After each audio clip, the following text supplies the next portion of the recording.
noite novamente, para os que não estavam. Boa noite. Minha esposa foi para lá, depois vocês podem conhecer ela. Ela não foi porque ela não confia nas professoras, não, viu? Ela foi porque a gente não confia nos nossos filhos mesmo, tá? Por isso.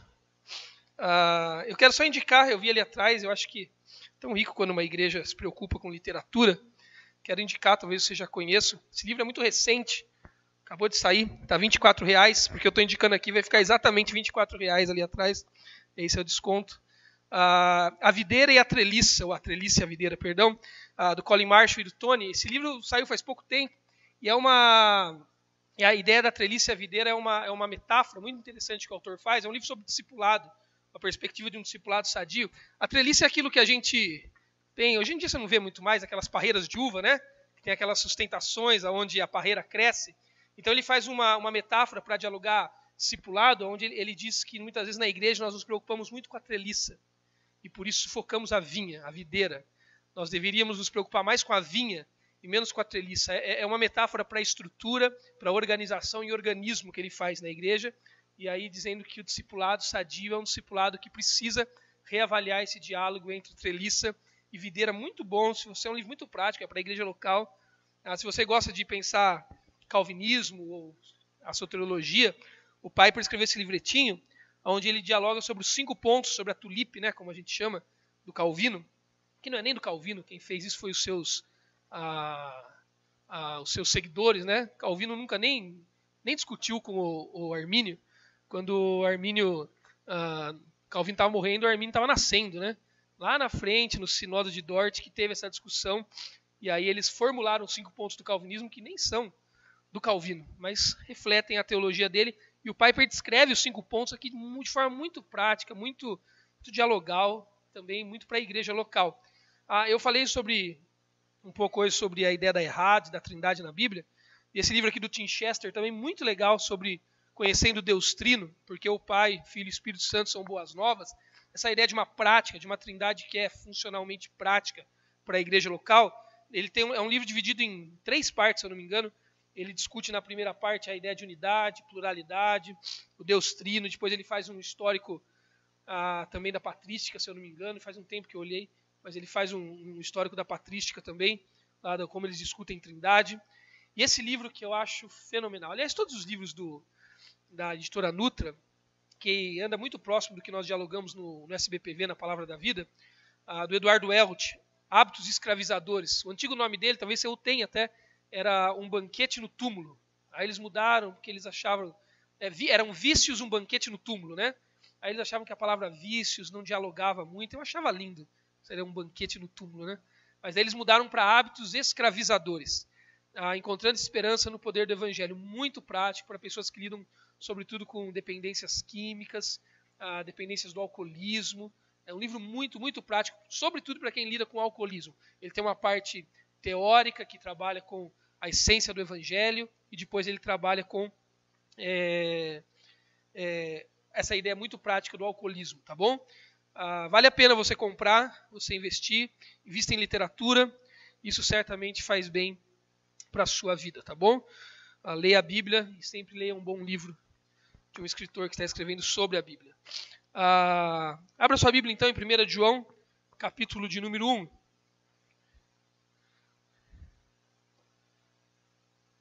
Vocês vão até que horas aqui, pastor? Tá. Não passamos.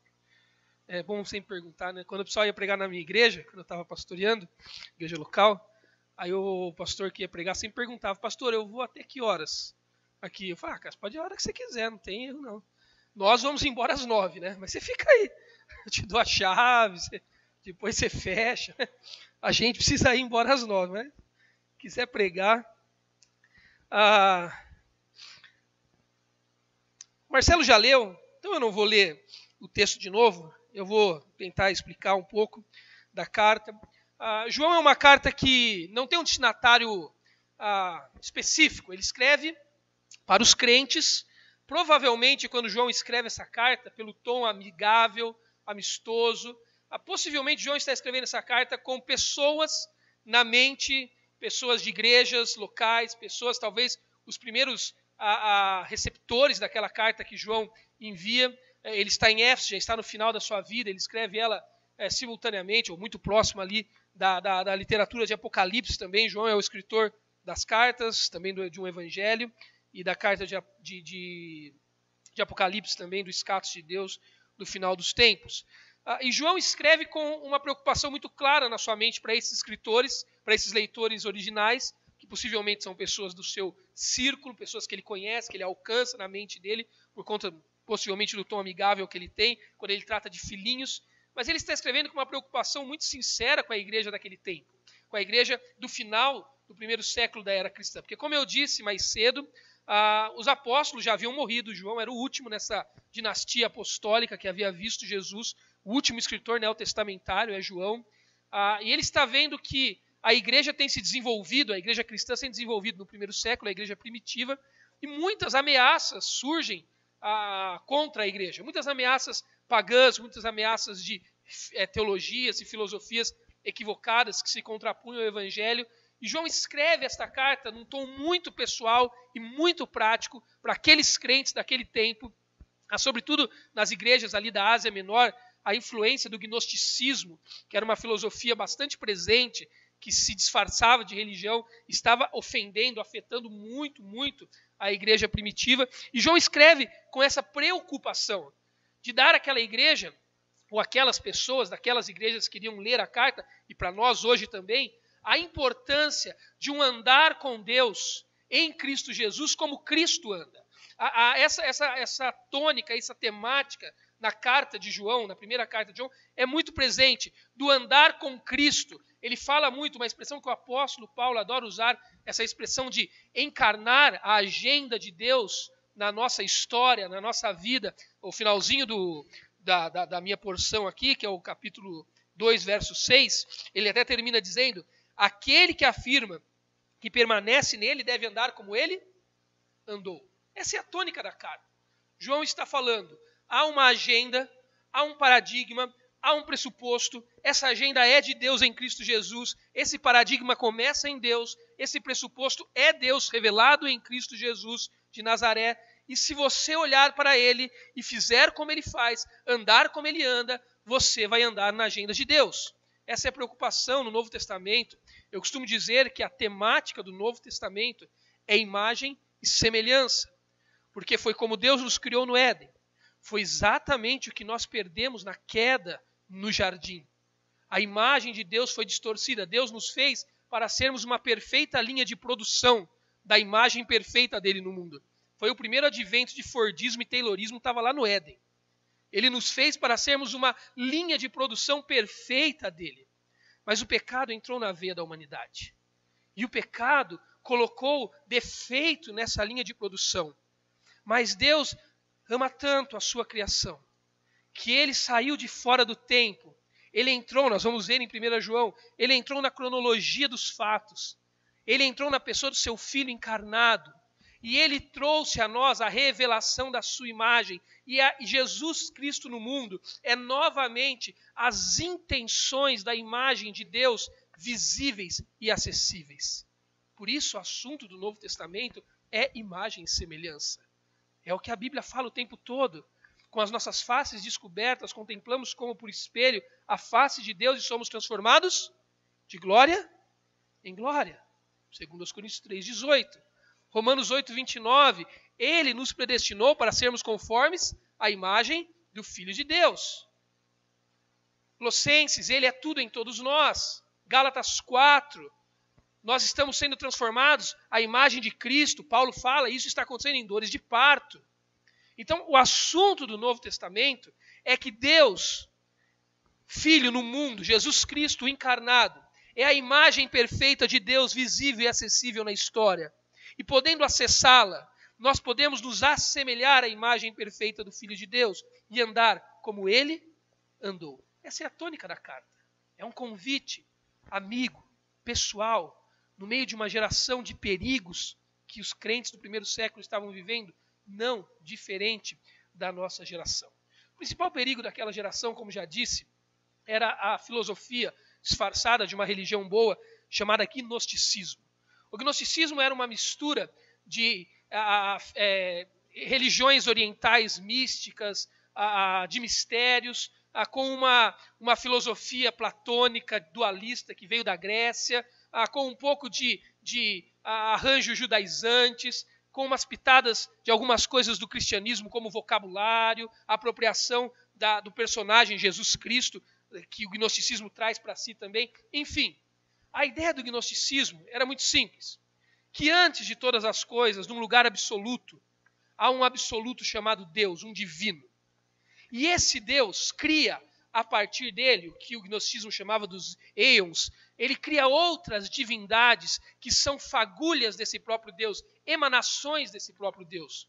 Os gnósticos dizem haver possivelmente 365 emanações. E dessas emanações, uma das emanações saiu errado, que é o tal do Deus Demiurgo. Quando eu ensinava filosofia em colégio, eu chegava em gnosticismo, e eu ensinava para os moleques sobre Demiurgo, é o que eles mais curtiam. Porque quem criou o Demiurgo foi a deusa Sofia, o éon chamado Sofia. E o Deus absoluto, quando criou esses deuses, essas manifestações, esses avatares, que seguem toda a lógica das religiões ainda, que nós temos orientais e tantas outras. Por exemplo, eu estive na Índia, há uns 3 anos atrás, com um grupo de pessoas, e lá eles vivem o hinduísmo do Deus Brahma, o brahmanismo, e lá o que move é Deus. Tudo é Deus para eles. O Deus Brahma é a triunidade maior, é esse absoluto. Mas da emanação do Deus Brahma surgem diversos avatares, assim que os gnosticistas acreditavam. Mas o Deus absoluto dos gnósticos, ele dizia que essas emanações, para criar novos deuses, novas emanações, eles tinham que se relacionar com um parceiro oposto. Eles eram criados segundo a sexualidade. A deusa Sofia, ela fez uma rebelião. Ela emanou de Demiurgo sem se relacionar com o seu oposto. Ou seja, ela traiu o absoluto divino. E Demiurgo nasceu, ou foi criado, ou veio a emanar de uma maneira equivocada do que o Deus gnóstico acreditava que deveria ser. Então Sofia jogou o Demiurgo aí em um lugar afastado do pleroma, que era o lugar onde as emanações do Deus gnóstico ficavam, um lugar espiritual. E esse lugar é o lugar que Demiurgo criou, a Terra. O lugar onde há uma natureza má, uma matéria má. Eu e você somos filhos do Deus Demiurgo, os gnósticos. E essas almas perfeitas, emanadas, elas ficaram aprisionadas nessa matéria má, imperfeita. E os gnósticos diziam que Jesus Cristo é uma dessas emanações e veio ao mundo com a sua mensagem de sabedoria, de conhecimento, e aqueles que fossem iluminados pela gnose, pelo conhecimento do mensageiro do Deus gnóstico, ele seria libertado dessa matéria imperfeita, perigosa, má, e voltaria a viver no mundo do pleroma, no mundo das emanações perfeitas. Tem um pouco de platonismo, do mundo das ideias. Esse cara fumou alguma coisa para escrever isso, né? É uma bagunça total. Mas quais são as grandes problemáticas dessa filosofia para esse povo dos dias de João? Primeiro, eles tinham problemas com o relato da criação do Gênesis. Porque o relato da criação não era feito a partir de um Deus que criou uma humanidade perfeita, segundo a sua imagem e semelhança. Mas era feita a partir de um Deus que criou emanações divinas. E a imagem humana era uma distorção dessas emanações divinas. Era uma rebelião do divino que deu origem aos humanos. Então eles tinham um problema com a narrativa do Gênesis. Eles tinham um problema também com a eternidade de Jesus, porque Jesus não era um ser eterno em Deus, não era o Deus eterno encarnado que viveu, morreu e a sua obra trouxe redenção. Jesus era um mensageiro. O que salvava o homem na gnose não era a fé na obra de Jesus, mas era o conhecimento trazido pela iluminação da mensagem desse éon que era Jesus Cristo. Isso bagunçava muito aqueles dias. Mas parece que não, embora pareça muito maluco, mas era uma doutrina extremamente cativante. Porque quando você acredita que o que está dentro de você é bom, que o que é mal em você é uma capa externa que cobre o que é bom, tudo bem. O que você faz com o corpo exterior não afeta o que está lá dentro. essa visão dualista de mundo, que nós temos muitas vezes, de mundo, igreja, crente e não crente, igreja, fé, obras da carne, obras do Espírito, essa visão dualística que nós temos de vida, que às vezes nós usamos equivocadamente, não lemos direito, ela é uma espécie de um gnosticismo que se apresenta com muita atração para nós, extrema atração. João começa a escrever a sua carta para esse público-alvo que está sendo extremamente afetado pela filosofia disfarçada de uma boa religião, que era o gnosticismo, para trazer à tona exatamente esses diálogos. O relato da encarnação, as implicações do relato da encarnação, que é a literatura joanina. Ele fala disso no capítulo 1 do seu livro, quando ele fala que no princípio era o Verbo, e o Verbo se fez carne, e o Verbo veio, habitou entre nós, e vimos a sua glória, glória como a do unigênito do Pai, cheio de graça e de verdade. João retoma esse assunto na primeira carta, logo no início, porque ele está dialogando com gnósticos que colocam em dúvida o relato da criação. Porque a humanidade não pode ser perfeita ou criada na perfeição. João está dialogando com este homem que acha que pode fazer o que quer com o corpo. Com este cristão que acha que há uma matéria imperfeita e uma alma perfeita, e que essa alma só está, infelizmente, aprisionada, é uma fagulha divina que está aprisionada na matéria. Que o dia que a matéria se esvair, a fagulha se resolve. João vai dialogar, dizer, não, há um padrão ético, há um jeito de lidar com a vida, com o corpo, com a demanda da existência, há um jeito de escolher o certo e o errado, há um paradigma ético para antes de nós, principiado. João está dialogando no início, é importante você saber isso para fazer sentido, com essa filosofia gnóstica que destrói muito dos argumentos do Evangelho. E nós temos isso muito ainda na nossa contemporaneidade. Mais tarde os gnósticos foram percebidos, por exemplo, nos Cavaleiros Templários, mais na contemporaneidade, na maçonaria, essa percepção de que nós podemos reunir o místico com o cristianismo, com coisas que trazem uma união de ideias, colocam algo do cristianismo. Não, o cristianismo, o evangelho é suficiente em todos os seus fundamentos, aplicações e resultados. Então vamos olhar para a carta e olhe a partir desse pano de fundo, desse background, desse povo para quem João está falando por conta disso, as coisas que ele fala.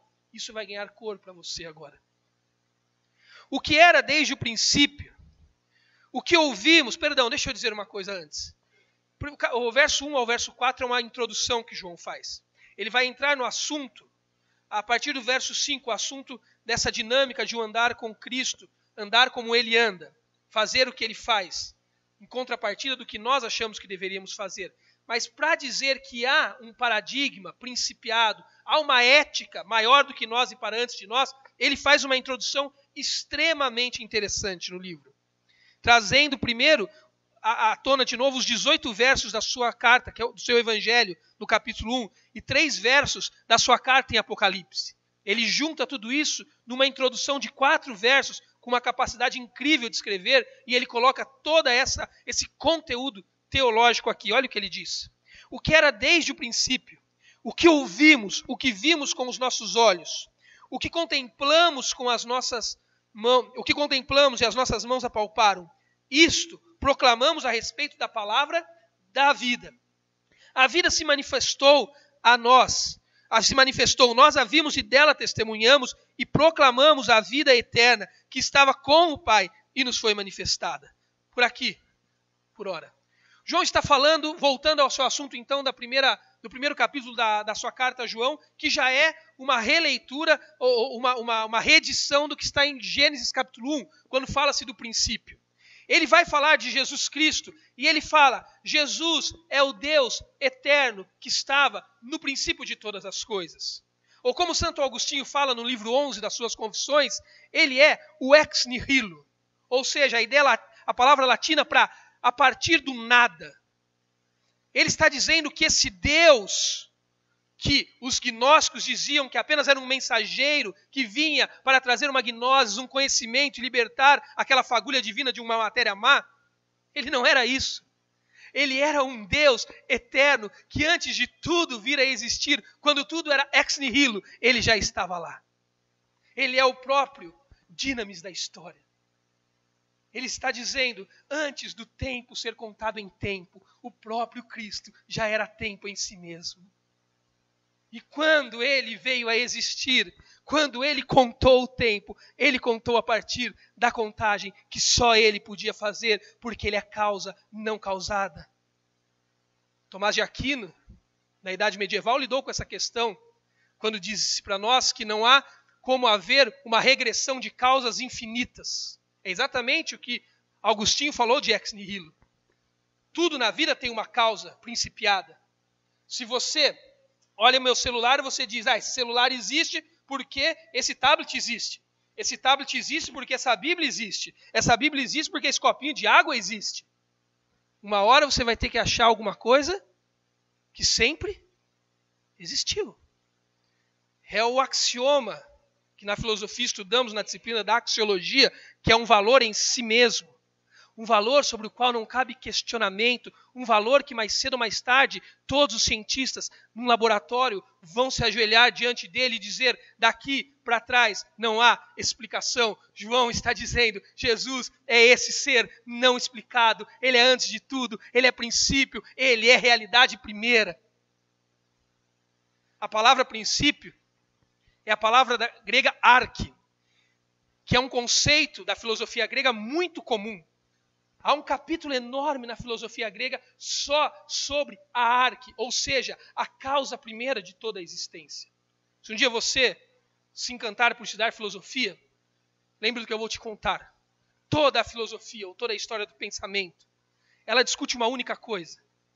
Se as coisas são como são, porque elas já estavam pensadas antes de nós, e por isso você vê elas como são, ou se as coisas são como são, porque você pensou elas assim. Aonde está o princípio do ser? Esse banco é banco, porque antes de banco já existia uma ideia de banco. Ou esse banco é banco, porque eu pensei banco, então ele veio a ser banco. Essa é toda a discussão do pensamento ocidental, do recorte ocidental. É a arque. Por exemplo, quando você olha para a história, você tem os mitos. O que era a mitologia? Mitologia não era uma mentira necessariamente, era uma maneira transcendente de explicar o real. Então eles explicavam por meio dos deuses. Assim que na Grécia Antiga se entendia a realidade. Então você sabia que chovia na sua terra, porque tinha dois deuses que ficaram meio chateados um com o outro, daí a deusa chorou e o choro dela virou chuva. Você tinha trovões, porque dois deuses guerrearam, e dos da guerra, do conflito, veio trovão. Só que daí começou a ter avanço de transporte, as cidades-portos na Grécia foram surgindo, as pessoas viajavam para fazer comércios, sentavam naqueles botequinhos de porto, sabe? Ia bater papo, daí um falava assim para o outro, sabe por que chove na minha terra? Na minha terra chove por causa... aqui já chove por outro motivo. Aqui já foi outro deus, outra coisa. E uma das características da mitologia era a universalidade, tem que ser em todo lugar. Porque é divino, é panteão. Então a mitologia começa a cair em desuso, em descrédito. E aí surgem os filósofos, aí nasce a filosofia, que é desse contexto que João está falando. Que ele fala, peraí, se a resposta do mundo não está lá fora, se não é o que está lá fora que explica o que está aqui dentro, então talvez o que está aqui dentro é que explique como as coisas são.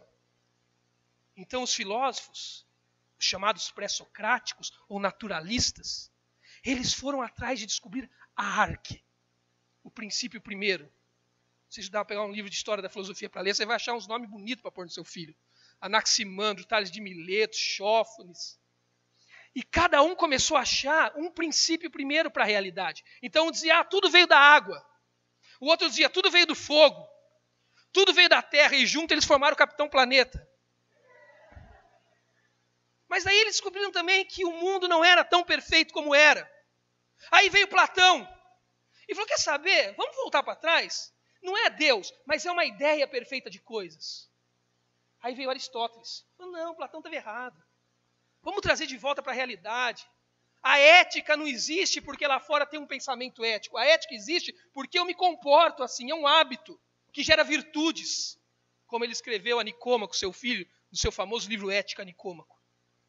Aí também caiu em desuso. Aí veio os crentes, os católicos, do mundo medieval. Falaram, não, a resposta não está aqui dentro. A resposta é lá fora. Deus é a resposta. Não o Deus que a gente crê, mas o Deus da Igreja Católica. O Deus controlado por eles.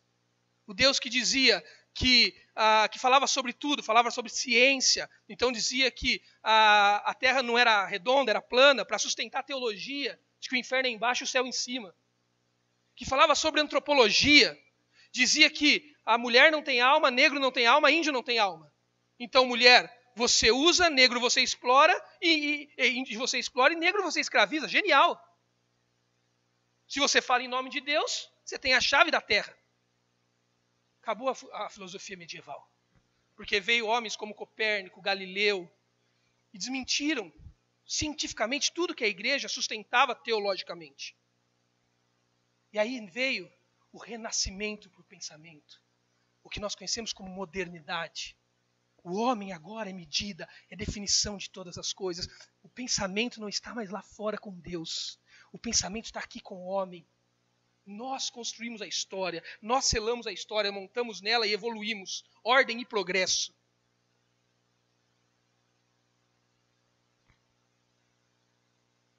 Toda a história do Ocidente dialoga atrás de uma arque, de um princípio primeiro, de uma ética pela qual nós nos movemos. João olha para aqueles gnósticos, para aqueles crentes iludidos, e diz assim, no princípio, quando nada era, quando era ex nihilo, quando o tempo não era cronos, apenas era tempo, Jesus já estava lá, lendo a realidade, definindo ela como é, dizendo como você deveria se mover nela. O problema é que houve um hiato nessa história, que não é descrito por João, mas é subentendido, porque ele vai tratar a partir do verso 5. Um hiato chamado queda. Jesus, o Deus Trino, o Deus Pai, Filho e Espírito, é o paradigma principal ético de toda a realidade que vemos e que nela nos movemos. Só que a queda entrou na história. E a queda colocou a realidade de Deus um tom abaixo do ideal. Porque isso é queda.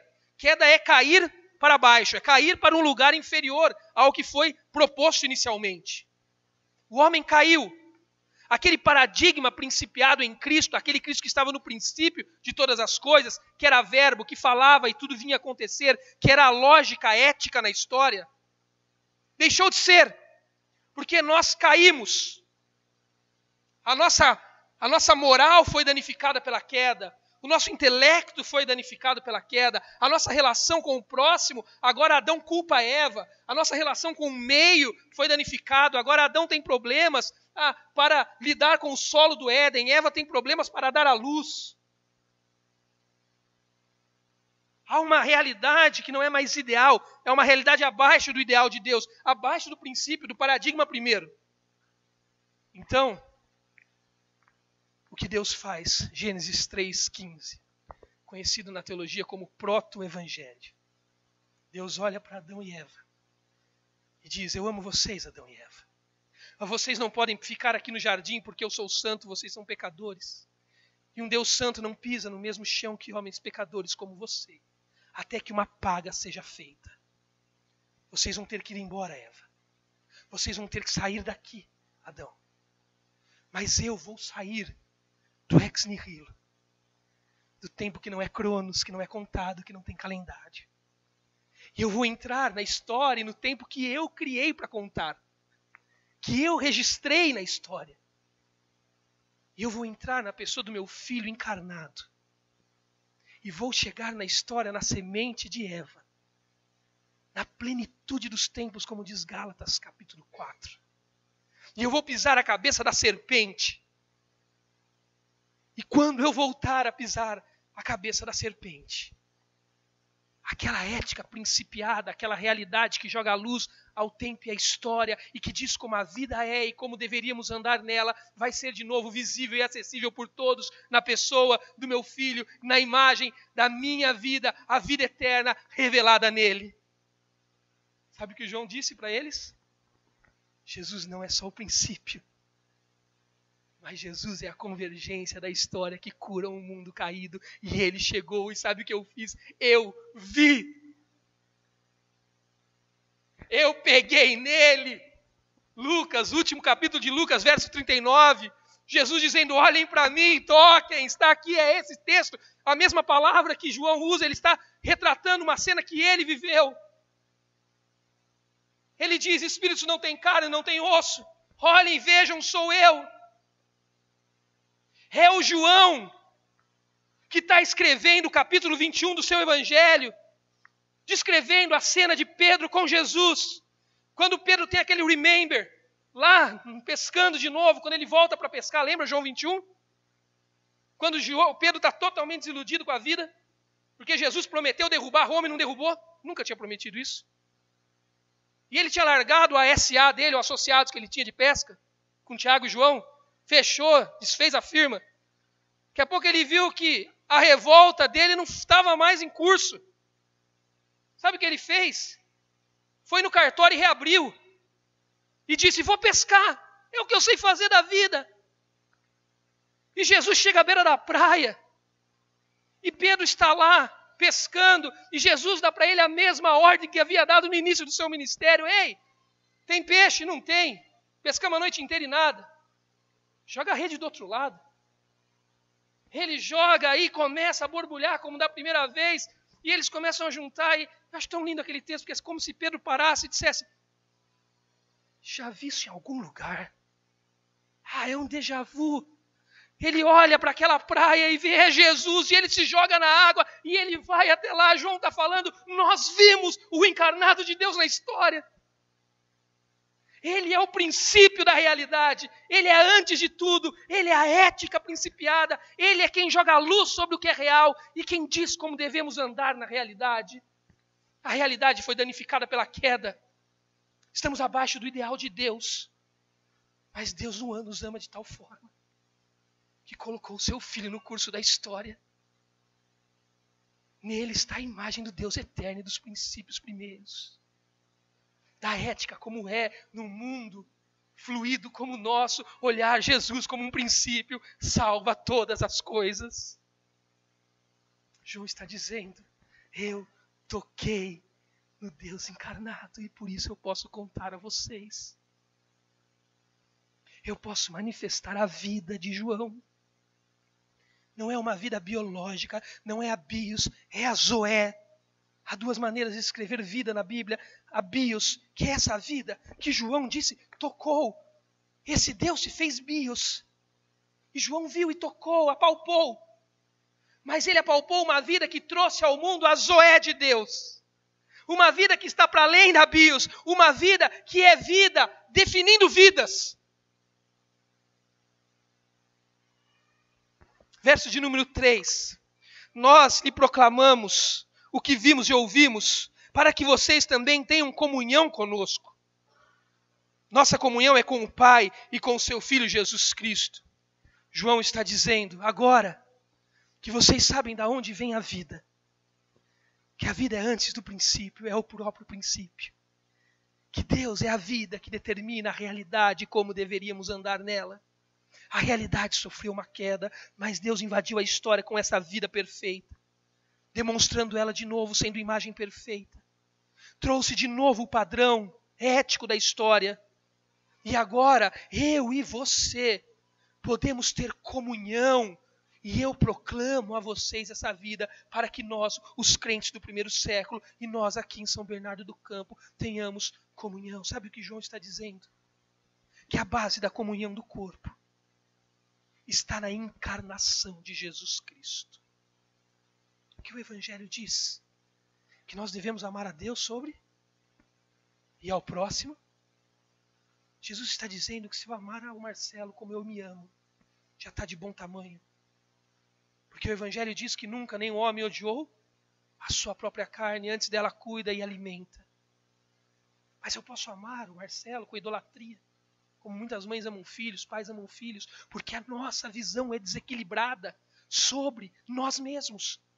Nós só teremos uma visão equilibrada sobre quem somos quando nós tivermos uma visão equilibrada sobre quem Deus é. Então esse amor equilibrado a Deus dará a nós uma visão equilibrada sobre nós e então nós poderemos ter um amor equilibrado ao próximo. Essa é a lógica. Mas como ver Deus? Como nos relacionarmos perfeitamente com Deus para termos uma visão equilibrada sobre nós e assim um amor equilibrado ao próximo? Se ninguém pode ver Deus. Se nós víssemos Deus, nós seríamos consumidos, mortos imediatamente. Então Jesus veio ao mundo, se fez referência, se fez paga, se fez imagem, propiciação. E agora eu posso olhar para o Deus eterno e eu posso me relacionar com Ele. Porque eu faço isso por meio de Cristo. E quando eu me relaciono com Deus, por meio da encarnação, eu tenho uma imagem equilibrada de quem sou. E um amor equilibrado em relação ao outro. É a história de Adão e Eva no jardim. Quando Adão acordou do seu sono profundo, ele olhou para Eva que havia acabado de ser feita da sua costela. A palavra lá não tem tradução, é uma expressão idiomática. Osso dos meus ossos, carne da minha carne. Traduz aquilo para dar ideia de âmago, mas é uma expressão idiomática. Seria mais ou menos o equivalente no nosso português ao nosso uau. É isso aí. Adão acorda, olha para Eva, aquela gata, e fala, uau. Eles perdem o referencial da relação com Deus. Deus vem no soprar da brisa, na viração do dia, onde Adão estava, atrás de uma árvore com medo. Deus diz, Adão, você comeu do fruto, Adão? Adão, claro que não, Deus, o senhor não me conhece, a gente é amigo há quanto tempo? Foi quem? Foi a mulher que o senhor me deu. Todas as vezes que perdemos a visão correta da relação com o eterno, nós perdemos a imagem que temos e vamos nos esconder atrás de uma árvore com vergonha de quem somos, nos percebemos nus. Quando olhamos para o outro, precisamos da imagem alheia, da satisfação alheia para nos satisfazermos. Precisamos diminuir para sobrevivermos o outro. Por isso, a comunhão que João está propondo, como pano de fundo do seu livro todo, tem como base a encarnação perfeita de Jesus Cristo. Porque sem Cristo ninguém verá a Deus. E sem Deus ninguém terá uma imagem equilibrada sobre si.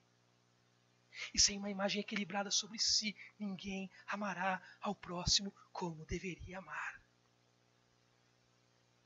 Quando há problemas no corpo de Cristo, calma. O problema não é a fofoca.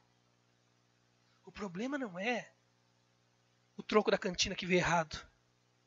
O problema não é a vaga do acampamento que não sobrou. O problema não é o pessoal que foi embora para o piquenique e não esperou na saída na porta da igreja.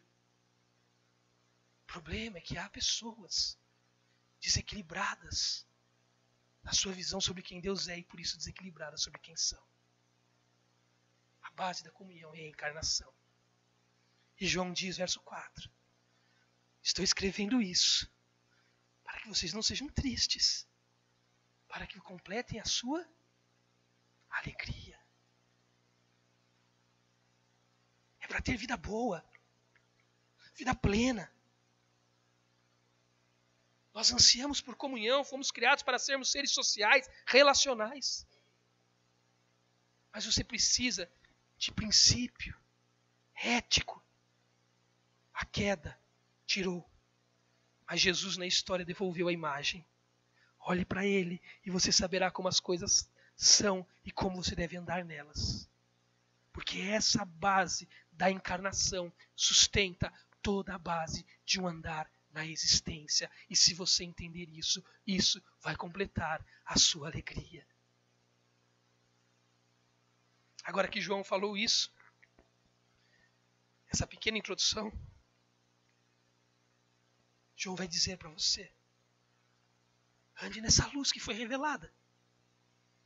Agora você conhece o princípio, agora você conhece o paradigma, você conhece a ética.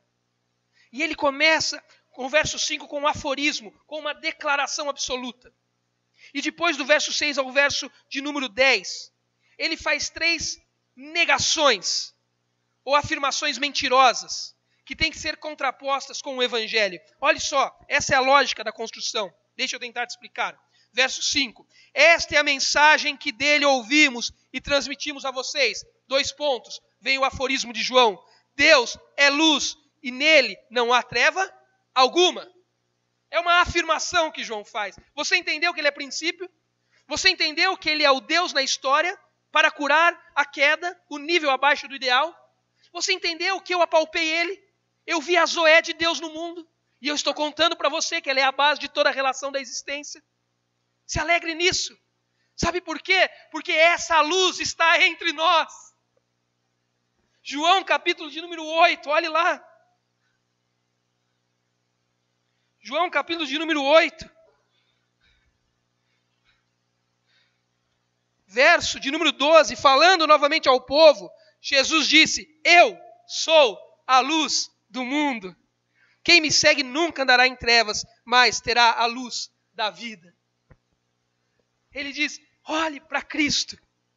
Jesus é o homem, Deus na história, que tal qual no princípio, joga a luz sobre o tempo e a história, diz como a realidade é e como você deveria andar nela.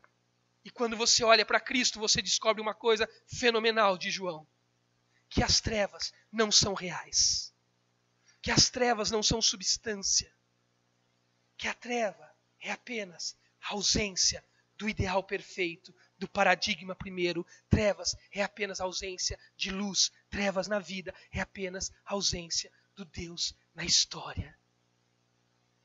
Quando você constrói uma casa e você enche ela de interruptores, você não fica pensando com o arquiteto: naquele cômodo eu vou colocar um interruptor para acender a luz. Naquele outro cômodo eu vou colocar um interruptor para acender as trevas. Porque trevas não existem. A única coisa que existe na realidade, porque a realidade é o próprio Cristo, tudo foi feito nele, por ele, para ele, a realidade é luz. Sabe o que é trevas? A ausência da luz. Nós acendemos luz que dissipa trevas. Nós não acendemos trevas, mas ignoramos a luz. A palavra de Deus tem essa dialética em alguns momentos na relação com o divino. Por exemplo, quando ela diz que nós entristecemos o Espírito, nós apagamos o Espírito. A luz é principiada, a luz é a única realidade, desculpe a redundância, a única realidade real. Tudo que não é, tudo que é percebido como trevas é simplesmente a ausência desse poderoso aforismo: Deus é luz, Ele está no mundo, nós o apalpamos, eu te comunico a vida, olhe para Ele, viva a realidade que Ele apresenta e ande nela como Ele diz que deveria andar. Quando você entende isso, João faz 3 colocações que são extremamente relevantes no texto. Primeira coisa que João diz é o seguinte: as 3 afirmações que ele faz, ou as 3 mentiras que ele conta é a seguinte, que ele diz que nós contamos. Porque agora há uma guerra eterna aqui entre o eu e a santidade, entre a luz e a sua ausência que se faz trevas. A ideia de que nós vemos a luz, João está falando para crentes, nós reconhecemos a realidade principiada, perfeita, sabemos como deveríamos andar nela, mas ainda temos a natureza do pecado, da queda em nós, que milita contra nós e que nos impulsiona para longe da realidade da luz. João fala que pessoas assim dizem 3 coisas. Verso 6 ele diz: se afirmamos que temos comunhão, mas andamos nas trevas, mentimos e não praticamos a verdade. Verso de número 8, se afirmamos que estamos sem pecado, enganamos-nos a nós mesmos e a verdade não está em nós. Verso 10, se afirmamos que não temos cometido pecado, fazemos de Deus um mentiroso e sua palavra não está em nós. João trabalha com 3 afirmações mentirosas, que precisam ser contrastadas com a luz perfeita de Deus, que é Cristo e que está entre nós. E que é a base da comunhão perfeita. Ele diz, se você afirma que tem comunhão com Deus, que conhece a luz, mas anda nas trevas, você está mentindo e não está praticando a verdade.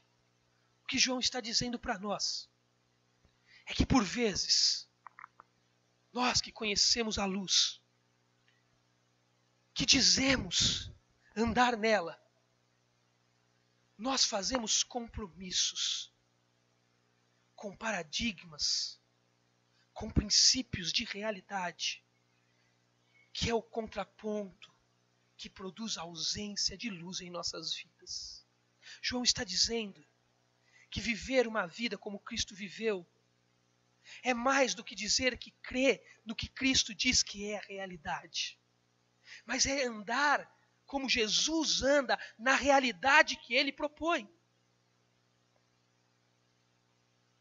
Nós temos essa tensão diariamente. Por exemplo, minha esposa me contava esses dias, minha esposa é professora num colégio desses de grife, e ela me disse esses dias que uma pessoa falou para a diretora pedagógica da escola o seguinte: olha, tal aluno está com dificuldade. E aí soltou a opinião dela sobre a dificuldade do aluno. Ele tem preguiça. A coordenadora pedagógica virou para a professora e disse assim: não, uma criança nunca tem preguiça. Uma criança que não aprende ou que está com dificuldade, ela não está sendo bem estimulada. Ela não tem culpa. Você que precisa entender como estimular. E eu disse para minha esposa, vai lá e pergunta para a coordenadora um dia que você puder, se ela tem filho adolescente. E a minha esposa falou, não, ela tem. Então pergunta para ela, quando o filho dela adolescente não arruma o quarto que ela manda, se ele chama ela na sala e fala, mãe, vem cá na sala, eu quero conversar com você. Eu queria te deixar claro uma coisa, porque antes que a gente tenha problema na nossa relação, eu não arrumo o meu quarto, não é porque eu sou preguiçoso. Eu, na verdade, não arrumo meu quarto porque o meu quarto não me estimula a arrumá-lo. Sabe, na verdade, a realidade que eu gosto mesmo é aquela do lençol bagunçado. Sabe, eu adoro aquela meia que eu joguei lá no armário lá em cima, que está há 3 anos. Eu adoro ela pendurada lá. Ela deu uma decoração futurista para o quarto. E eu disse, sabe o que a coordenadora pedagógica vai dizer? Não, Mônica, imagina. Eu mando ele arrumar, senão ele vai ver o que acontece. Ah, então lá ele é vagabundo. Lá ele é preguiçoso. Mas no contexto da escolarização humanizada, de esquerda, aí não. Aí nós valorizamos o homem. Aí nós valorizamos o homem como sempre um ser inculpável. Aí se o seu filho não tem muita atenção na escola, que é óbvio que ele não tem, ele é criança, ele queria subir em árvore e jogar na lama, que nem a Peppa Pig, mas colocaram ele num matabu, sabe o que é matabu? Aquele fica um atrás do outro assim, chamado sala de aula, sendo ensinado sobre produção, um conhecimento para produção, de tempo produtivo, de currículo enfadonho, de professores despreparados. É óbvio que ele não tem atenção, ele não gosta. Só que levar ele para casa e questioná-lo, questionar a professora e a escola, é complicado demais, tanto que a gente faz. Leva na psicopedagoga. Uma menina de uns 21 anos que fez uma psicopedagogia, que não tem nem filho, que vai fazer com ele uma meia dúzia de desenho, e vai dizer para ele que ele tem TDAH, que ele tem autismo, e eu sei que essas coisas são reais, mas nós nos precipitamos a elas, sobretudo o autismo, não o TDAH. E aí sabe o que você faz? Você sai de lá com uma receitinha azul, passa na farmácia, compra uma Ritalina, dá uma drogada no seu moleque de 8 anos, e no outro dia você manda ele para a escola grogue. É óbvio que ele vai ficar calmo.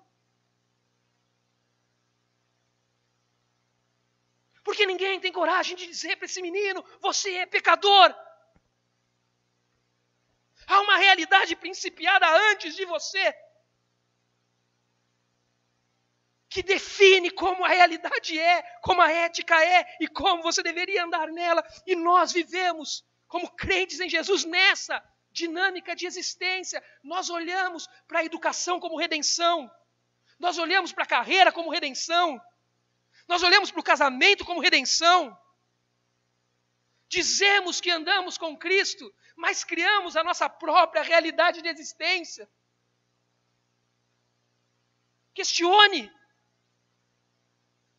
Vá lá e diga para a professora do seu filho, para a diretora da escola, quando ela disser assim, aqui nós somos construtivistas. Ela nem sabe o que é construtivismo. Diz para ela, olha, construtivismo não é um método, é uma filosofia. Diz que você nunca vai dialogar o antigo, sempre o novo.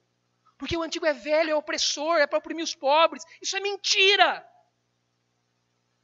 Você constrói realidades para si. E esquece de olhar que toda realidade só é realidade quando a luz, que é Jesus, se dobra sobre o mundo, acende a realidade e diz como você deveria andar nela. Se você diz que você anda com Ele, mas pratica o seu jeito de pensar a realidade, isso é mentira. Como você tem que fazer então? Você precisa andar na luz como Ele está na luz. Verso 7. Porém, se andarmos na luz como Ele está na luz, teremos comunhão uns com os outros. Porque a luz revela a realidade. A realidade, quando percebida, é percebida somente por meio da encarnação do Filho. Por meio do Filho, nos achegamos ao Pai. Na relação com o Pai nos entendemos. E quando nos entendemos, comungamos perfeitamente. Quando você vive tudo isso, toda essa introdução que está aqui, João diz que duas consequências de imediato acontecem. No verso 7. Você tem comunhão uns com os outros. E pelo sangue do Filho de Deus, você é purificado de todo o pecado. Lembrem? Deus é luz. E quando a luz de Deus se deita sobre a realidade, ela aparece como deveria ser e propõe o andar como deveria ser. Quando isso acontece, você vê Deus, se percebe, ama o próximo, há um resultado prático, a comunhão nasce. Um segundo resultado prático. Quando a luz de Deus incide sobre a realidade e diz quem é a realidade, quem é você, quem é tudo. Todas as fissuras da sua existência, todos os pecados que você carrega, tudo que você é e não deveria ser, todo o ideal de Deus que está longe de você, fica claro como a luz do sol. Quando o que define o seu filho é a redenção que a escola propõe, trevas. Quando o que define o seu casamento é o paradigma da felicidade social, do bem-estar comum, trevas. Quando o que define a vida da igreja é o mercado, é a boa música tocada, trevas. Mas quando o que define a realidade é Cristo, quando nós andamos na luz que Ele está, que Ele é, tudo que é trevas fica claro como a luz do dia. E sabe o que é lindo? Como tudo está embasado na encarnação daquele que era princípio, se fez homem e nós o apalpamos. O seu sacrifício vicário na cruz do Calvário e o sangue derramado é poder constante e suficiente para nos purificar diariamente de todos os pecados que cometemos ao destituirmos a vida da realidade da luz que é Deus e colocarmos nas trevas que nós vivemos. Talvez há muita dinâmica na sua vida hoje, de trevas, porque você não sabe ver a realidade com a luz de Deus. Talvez há muita redenção na sua vida que não é feita pelo Evangelho, porque você não olha pela luz de Deus, você olha pela luz social, você olha por outras luzes, das ciências como um todo. Talvez você continue dormindo porque toma remédio, acreditando que ira pode ser controlada com equilíbrio hormonal, que também tem que ser feito. Jesus está dizendo, por meio de João, quando você olha a realidade como ele olha, você vê quem você é. E quando você vê quem você é, como dizia Jonathan Edwards, você olha para dentro de si e você descobre que lá há um inferno. E quando você faz isso, tal qual Isaías, no capítulo 6, você olha e diz, o que eu vou fazer? Sou homem de lábios impuros. Deus vem com a sua graça, com o seu sangue, com a sua redenção, que não está lavando apenas o seu pecado de hoje, mas que está lavando a história, porque como diz 1 de Pedro, capítulo 1, verso 20, este Cristo, que é Cordeiro perfeito imolado na cruz, não foi imolado em Jerusalém apenas, no Calvário, mas foi imolado antes da fundação do mundo, quando só havia o princípio, o Deus eterno, eles já haviam decidido matar Jesus pela sua vida, pela minha vida, pela sustentação da existência. João está dizendo, há perdão para você hoje em Cristo. Se você olha a realidade com lentes que não são as suas, não são as de Cristo, se os seus paradigmas são seus e não os de Cristo, isso tem te pesado. O Cordeiro está morto na história e o sangue dele derramado, para que todos nós sejamos libertos da redenção, por meio da redenção, do preço dos nossos pecados. Olha o que diz o verso de número 8. Se afirmamos que estamos sem pecado, nos enganamos a nós mesmos e a verdade não está em nós. João está dizendo de um pecado que não é ato, um pecado primeiro que é natureza. Aqui pela construção do tempo verbal, João não está falando de um pecado que é aquele que você fez hoje, mas de um pecado que é estado eterno, estado princípio, pecado do Éden, pecado original, o estado de pecado que te culpa diante de Deus, até que a redenção seja feita. João está dizendo, quando você diz, eu não sou pecador, você faz duas coisas. Primeiro, você engana a você mesmo. Sabe o que você faz? Você adianta o trabalho de Satanás na sua vida. Satanás usa você como empregado, porque a Bíblia diz que o papel do inimigo das nossas almas é nos cegar o entendimento neste século. Quando você se auto-percebe como um não pecador por natureza, sabe o que você está fazendo? O papel de Satanás, sozinho, tirando dele o trabalho. Uma segunda consequência, a verdade não está em você, porque Deus diz nas Escrituras que você é pecador. Diz que todos pecaram, carecem da glória de Deus, estão destituídos da glória e carecem da redenção. Que você é pecador, que não há um justo sequer. Quando você olha para a revelação e encontra essas afirmações e diz, eu não sou pecador, eu sou uma boa pessoa, eu pago as minhas contas, eu não bato na minha mulher, eu não falto no meu emprego, eu amo os meus filhos, ponho comida na mesa, eu sou um bom homem. Quando você lê a realidade pelos seus paradigmas, João está dizendo, você faz o trabalho de Satanás sozinho, cega o seu entendimento e você é um mentiroso. João está dizendo, você precisa olhar para Deus, o Deus que é luz sobre você e dizer, eu sou pecador. Há uma realidade intrínseca na minha existência chamada pecado. Pule o verso 9, olha o verso 10. Se afirmamos que não temos cometido pecado, fazemos de Deus um mentiroso e a sua palavra não está em nós. Agora não é mais uma natureza. Agora é um ato. Quando você estuda pecado na teologia bíblica, há 3 dimensões de pecado. Natureza, versículo 8. Você não pode afirmar que você não é pecador. Ato, versículo 10. Você não pode afirmar que enquanto natureza de pecado, você não comete pecados. E culpa. A culpa só pode ser perdoada pelo sangue redentor de Cristo derramado na sua vida. Quando Jesus, com o seu sangue redentor, chega sobre você, a luz que foi jogada sobre a sua vida, declarando quais são os paradigmas, quem Deus é e quem você é, diz para você: você é pecador por natureza. Você comete atos de pecado como consequência da sua natureza de pecado. Mas em Cristo a sua culpa foi cancelada. Em Cristo a sua culpa foi anulada. Porque o escrito de dívida que era contra você na cruz do Calvário foi rasgado por Ele.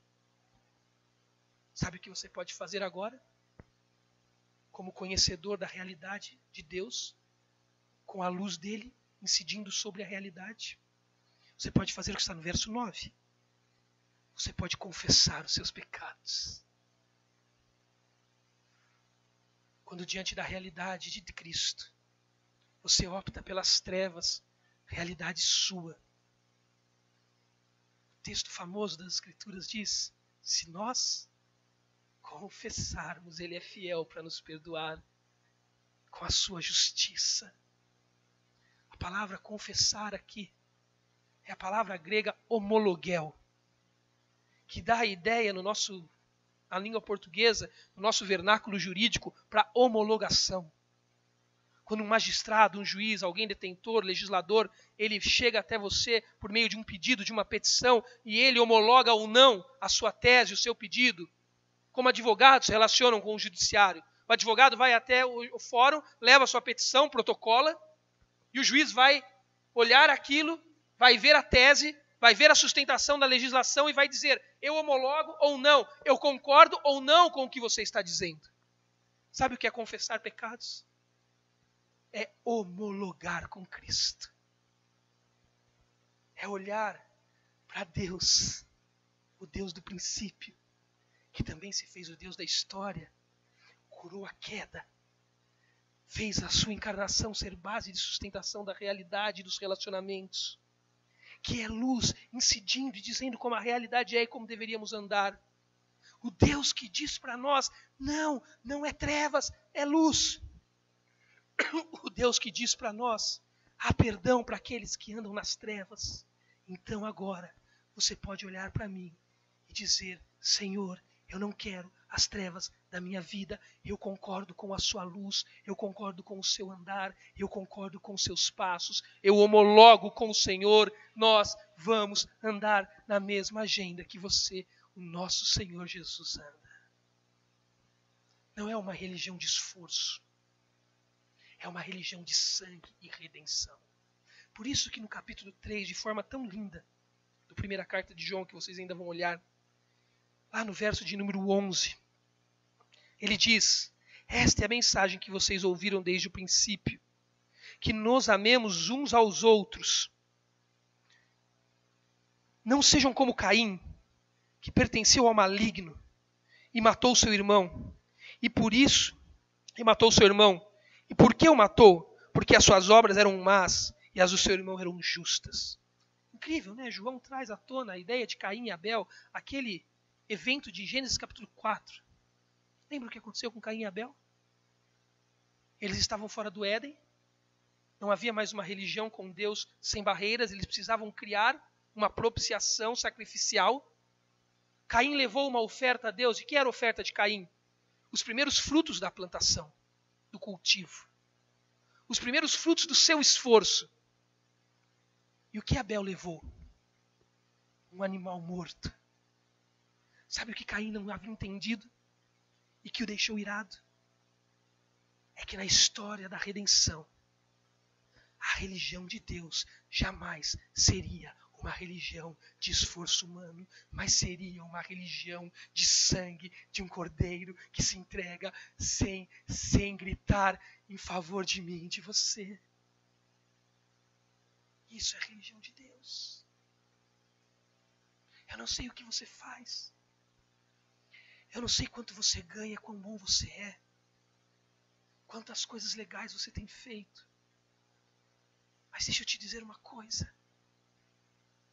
Diferente dos gnósticos, redenção não é alcance de conhecimento.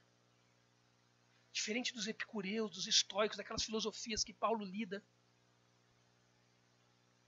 Não é prazer, não é posse.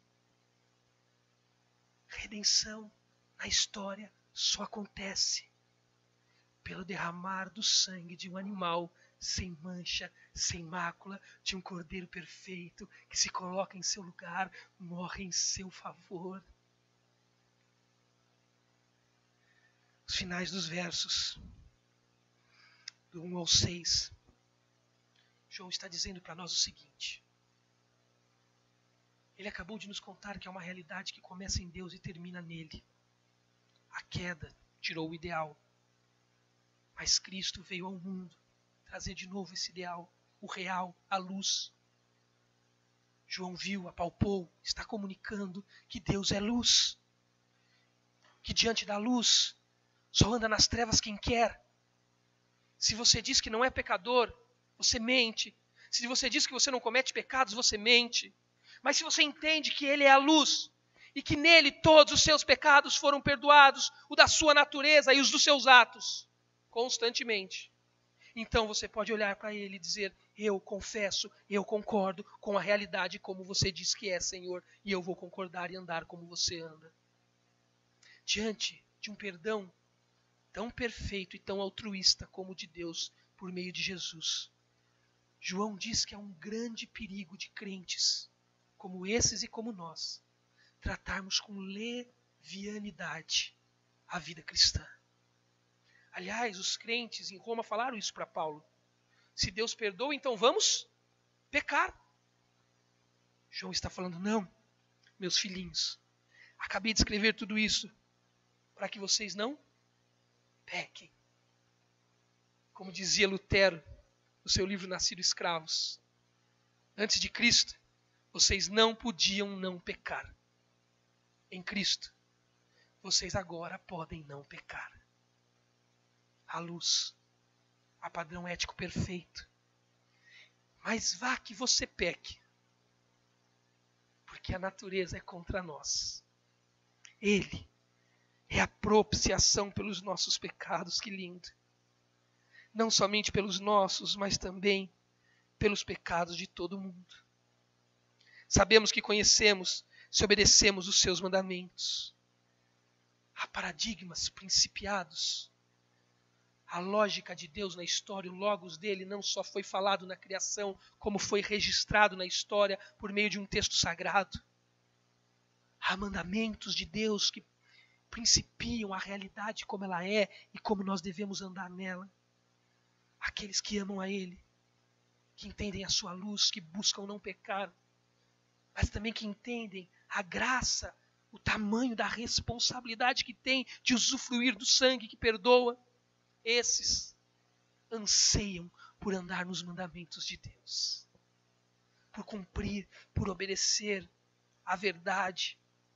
Mas se alguém, verso 5, obedece a sua palavra, nele verdadeiramente o amor de Deus está sendo aperfeiçoado. Há uma santificação acontecendo. Desta forma sabemos que estamos nele. Aquele que afirma que permanece nele deve então, diante de tantas verdades perfeitas, andar como ele andou. Andar na luz, na realidade perfeita. Amanhã você vai começar a sua semana. E você vai ouvir na universidade, se você está lá jovem, que todo o problema da sociedade é uma disputa de classes. Por isso, a única maneira da sociedade ser livre e perfeita, já dizia Karl Marx, é que você tire todos os paradigmas existentes da realidade, como família, como gênero, porque todos esses são paradigmas construídos não antes do tempo, no princípio, mas construídos no tempo, por classes dominantes, por burgueses, que usam dessas realidades construídas no tempo, como família, gênero, capital, para oprimir os mais fracos, nos quais eu pertenço. Então eu posso falar de cadeira. Eu sou o mais fraco nessa cadeia alimentar. Isso é mentira.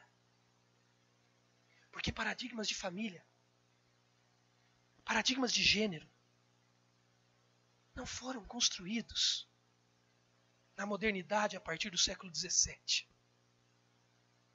Paradigmas de gênero e de família foram construídos no princípio, quando só Deus estava lá, quando Ele era a luz, quando Ele jogou luz sobre a realidade e disse como nela deveríamos viver.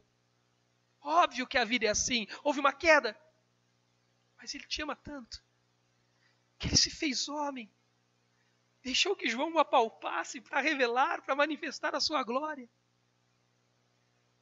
Esse Deus é luz e continua incidindo sobre a realidade, dizendo como a vida é. Se você diz que você não é pecador diante desse paradigma perfeito de Cristo, que você não comete pecados, você pisa no sangue da cruz de Cristo. Mas se você anda confessando quem você é, em natureza e em atos, então o sangue regenerador de Cristo é suficiente para te perdoar. Isso não faz de você um leviano. Isso faz de você alguém que agora pode não pecar mais. Você pecará? Sim, pecará, acredite em mim. Mas há um advogado, um justo juiz, que estará do nosso lado, se entregando diariamente por nós, em favor de nós. E esse advogado nos entregará todos os dias os seus paradigmas e mandamentos por meio de uma revelação. E os que amam Ele permanecem nesses mandamentos, andam como Ele andou. Eu gosto muito da literatura de João, do capítulo 5 de Apocalipse. João está em Patmos, é levado em uma visão para que Deus revele a ele o escatos, o final das coisas. No capítulo 5, João chega no céu e Deus fala assim para ele. Jesus, ele fala com o ancião, e o ancião fala assim para ele: Ei, João, temos um problema aqui na região celestial. Não tem nenhum digno de abrir o livro da vida. E o que era o livro da vida? É aquilo que decide a sorte na existência dos seres humanos. João olha para aquela realidade caótica, ninguém para abrir o livro. O que ele faz? Chora. O ancião acalma João e diz: Calma, João. Olha aqui, amigo.